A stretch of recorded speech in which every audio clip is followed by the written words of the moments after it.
10-28 മുറി. ഇതിൽ മുറി ഏതാ, വർക്കേരിയ ഏതാ, കക്കൂസ് ഏതാന്ന് ആർക്കറിയാനെ കൊണ്ടാ. കഴിഞ്ഞ ദിവസം ഈ 2 നിലയുടെ മണ്ടയ്ക്ക് ഞാൻ അറിയാതെ ഒന്ന് കേറി.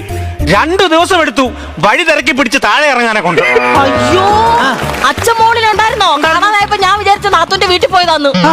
അപ്പൊ ഞാൻ മേളിൽ കിടന്ന് അലക്കുകയും തട്ടുകയും മുട്ടുകയും ഒക്കെ ചെയ്യുന്നത് കേട്ടില്ലോ നീ? കേട്ടു. ഞാൻ വിചാരിച്ച വല്ല മരപ്പട്ടിയായിരിക്കും. എന്തിനാ വളഞ്ഞു തിരിഞ്ഞ് വിളിക്കുന്നത്? മുഖത്ത് നോക്കി ഡയറക്റ്റ് അങ്ങ് വിളിക്കങ്ങ്. ഞാൻ അത് ശീലിച്ചിട്ടില്ല. ഞങ്ങളുടെയൊക്കെ തറവാട്ടിൽ പണ്ടൊക്കെ ആണുങ്ങൾ വന്നാൽ പെണ്ണുങ്ങൾ എഴുന്നേറ്റ് കൊടുക്കും ബഹുമാനം കൊണ്ട്. അത് ബഹുമാനം കൊണ്ടല്ല. നിങ്ങളുടെ വീട്ടിൽ ഒരു കസേര ഉണ്ടായിരിക്കത്തില്ല. അതുകൊണ്ടൊന്നുമല്ല. 2-3 കസേര മോൻ മേടിച്ചിട്ടേക്കോല്ലോ. കേറി ഇരിക്കണം. മാറി മാറി കസേരയിലിരിക്കാൻ പൊന്നോണത്തിന് കസേര കളി മത്സരം നടക്കുമല്ലോ. ഞങ്ങളുടെ തറവാട്ടിലെ പെണ്ണുങ്ങളൊന്നും കൈവെക്കുന്നിടത്ത് കാല് വെക്കത്തില്ല. എന്താ, അവർക്ക് കാലെത്തത്തില്ലായിരുന്നു?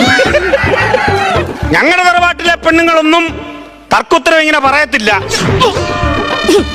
ഞങ്ങളുടെ തറവാട്ടിലെ പെണ്ണുങ്ങളൊന്നും എന്ന് കാണിക്കത്തില്ല.